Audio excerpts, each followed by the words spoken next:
Kalau kemarin kita bahas single driver, kali ini kita akan bahas multi driver. Bagaimana performanya? Biar gak panjang lebar, bumper dulu.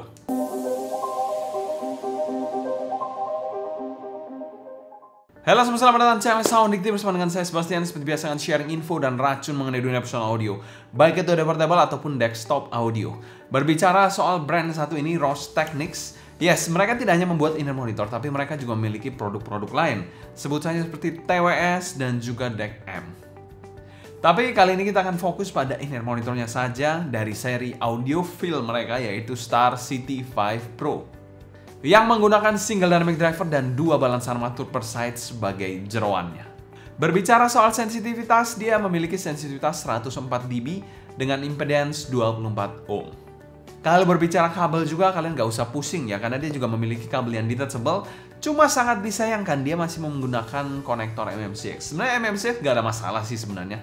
Cuma bagi saya pribadi, saya lebih suka dual pin aja. Terasa lebih familiar aja gitu ya.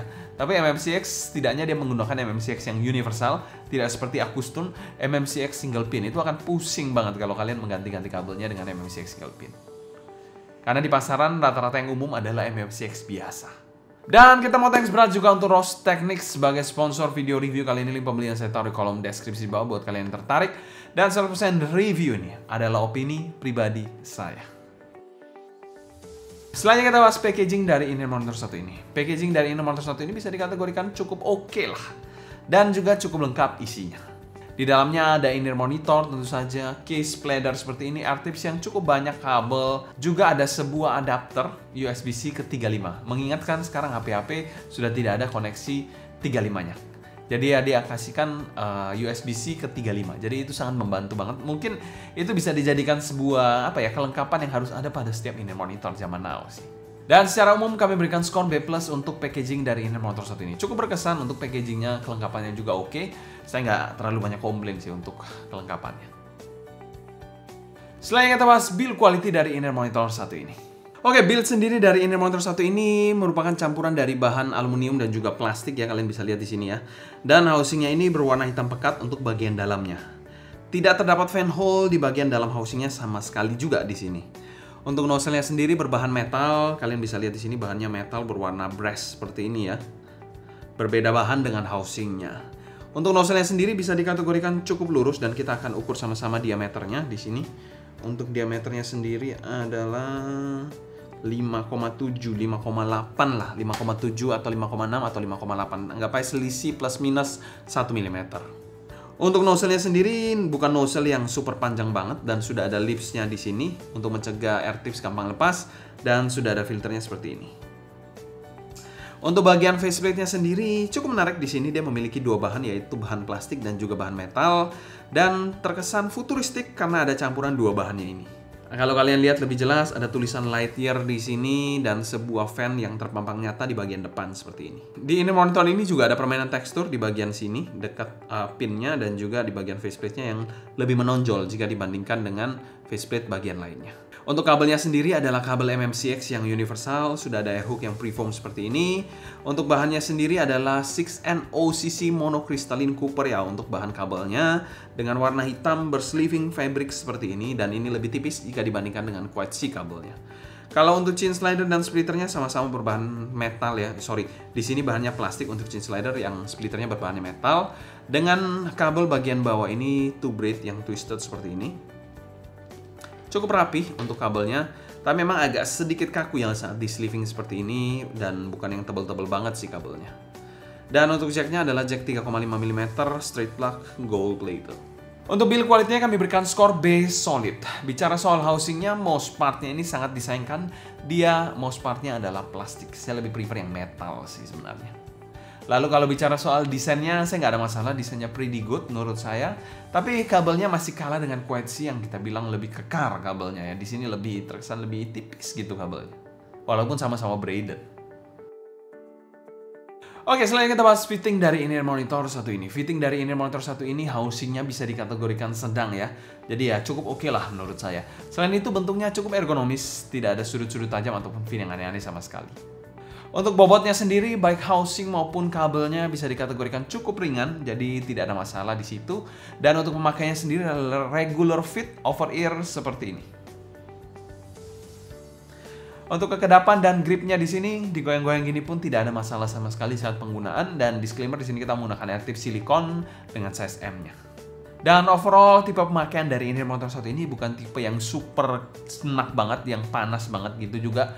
Enggak, dia agak sedikit ya kita bilang ergonomis, semi CM dikit, tapi nggak sampai yang snack banget, yang neken telinga kalian banget, enggak.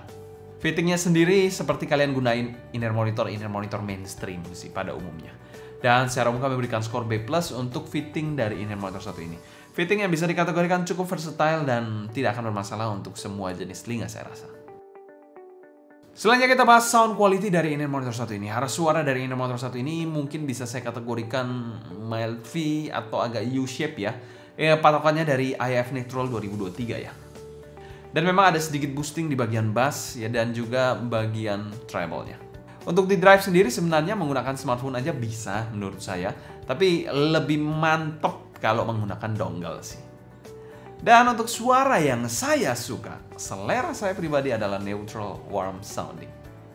Oke, selanjutnya kita bahas bass dari Inner Monitor 1 ini. Bass dari Inner Monitor 1 ini bisa dikategorikan bass yang cukup fun. Untuk tekstur dari bassnya sih cukup oke di-handle oleh dynamic drivernya. Impact-nya cukup oke dengan punch yang nggak dalam-dalam banget tapi. Rumble-nya masih terasa getaran-getaran manjanya di sini. Secara kuantitas sih bassnya bisa dikategorikan cukup decent secara kuantitas, tapi bukan yang untuk bass set akut ya.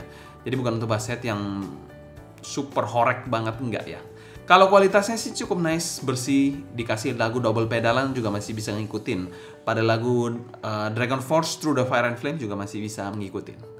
Untuk bassnya oke sih di sini, tapi menurut saya nggak terlalu spesial gimana sih bassnya. Tapi juga tidak ada yang aneh-aneh di sisi lain. Untuk bagian midnya di sini posisinya sedikit mundur menurut saya. Bagian male vokalnya pada suara Bang Utha Likumahua, suaranya terasa sedikit kurang berbobot, tapi masih cukup dapat emosinya. Memang bukan yang terclear dan ada sedikit warmer body di sini. Menyajikan presentasi male vokal yang sebenarnya cukup oke, tidak buruk, tapi kurang tebel aja, kurang energinya dikit. Untuk female-nya dipresentasikan dengan baik dan cukup forward, sedikit lebih berbobot dan lepas dibandingkan male vokalnya. Tapi masih dalam kategori yang sedikit ada warm touch-nya juga sih. Jadi memang sedikit kurang bersih juga untuk bagian female vokalnya. Untungnya di sini shouting-nya masih cukup terkontrol ya di Inner Monitor 1 ini. Selain itu presentasi instrumennya cukup oke dan bite-nya pun dapat. Untuk treble-nya di Inner Monitor 1 ini bisa dikategorikan agak bright ya, dimana pada cymbal crash-nya ini terasa sedikit pedas di hit awal. Jadi attack pertama kali itu terasa sedikit nyerang, tapi ya setelah itu decay-nya cepet sih, jadi ya agak meredam pedesan dari Inner Monitor 1 ini. Dan Inner Monitor 1 ini juga kurang smooth untuk treble-nya, dalam konteks di sini violinnya pada saat dia gesek dari nada yang bawah sampai yang tinggi gitu kayak kurang rapi aja dan dinamiknya agak kacau. Bicara soal micro detail, B aja sih di Inner Monitor 1 ini, dan air yang mungkin menurut saya agak sedikit kurang juga sih. Sibilance-nya juga masih oke lah, tapi jangan sampai volume yang tinggi-tinggi banget sih. Untuk volume saya sih nggak ada masalah. Dan secara keseluruhan tonalitas dari Star City 5 Pro ini kami berikan skor B-. Tonalnya menurut saya agak sedikit mixed feeling, jadi ya mungkin kalau untuk selera pribadi sih mungkin saya agak bilang no sih. Selanjutnya kita bahas teknikalitas dari Inner Monitor 1 ini. Presentasi dari Inner Monitor 1 ini sebenarnya cukup oke ya, tapi sedikit kurang rapi dan gak ada yang spesial dari presentasinya menurut saya. Untuk timbernya pun dari Inner Monitor 1 ini masih membawa penyakit yang sama seperti Quiet C. Menurut saya sedikit kurang neutral aja sih untuk timbernya. Mungkin faktor tuningannya juga sih. Untuk soundstage-nya, soundstage-nya sedikit berbeda cerita dengan Quiet C. Di sini dia lebih lebar. Ada kesan depth-nya walaupun tingginya B aja sih. Jadi simply lebih baik jika dibandingkan dengan Quiet C. Mungkin terbantu juga dengan dua balance armaturnya ya. Untuk detailnya ya masih cukup oke lah. Detail-detail kecil masih cukup terhighlight dengan cukup jelas. Untuk clarity-nya pun cukup oke overall di Inner Monitor 1 ini. Jadi tidak ada terkesan mendem-mendem klap ya. Untuk separasi imaging dan positioning, separasi ini cukup baik memisahkan instrumen dengan instrumen atau instrumen dengan vokal ya. Jadi cukup baik di sini, mungkin dibantu juga dengan 3 drivernya. Selain itu bicara soal imagingnya ada kesan layernya dikit dengan gambaran mungkin agak sedikit maju ya, middle to front row dikit. Dengan positioning yang menurut saya cukup oke lah. Dan secara umum kami berikan skor B solid untuk teknikalitas dari Inner Monitor 1 ini. Selanjutnya kita bahas pro dan cons dari Inner Monitor 1 ini. Cons dari Inner Monitor 1 ini yaitu karakter tonalnya ini kurang dapet. Jadi ya kayak kurang ada kepribadian kepribadian khusus dari Inner Monitor yang mengarah kemana gitu ya. Ini di sini agak kurang aja, agak nanggung aja menurut saya. Untuk pro-nya Inner Monitor 1 ini teknisnya not bad sih menurut saya.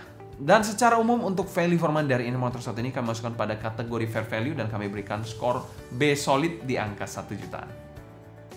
Kesimpulan, perlu sebuah soul dan karakter untuk membuat sebuah Inner Monitor.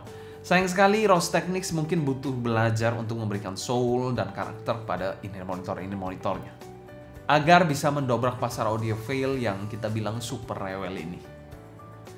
Mungkin sekian dulu sharing saya mengenai Star City 5 Pro ini. Kalau kalian suka, jangan lupa subscribe, klik tombol like, follow Instagram, TikTok, dan Discord kita @SoundDignity agar kalian tidak ketinggalan update terbaru mengenai dunia portable dan desktop audio. Kalau kalian ada pertanyaan seputar Inner Monitor 1 ini, feel free tulis pertanyaan kalian di kolom komentar di bawah ya. Mungkin sekian dulu untuk video kali ini. Saya Sebastian dari SoundDignity, pamit undur diri. Sampai jumpa di video berikutnya. Happy listening, stay healthy, and ciao.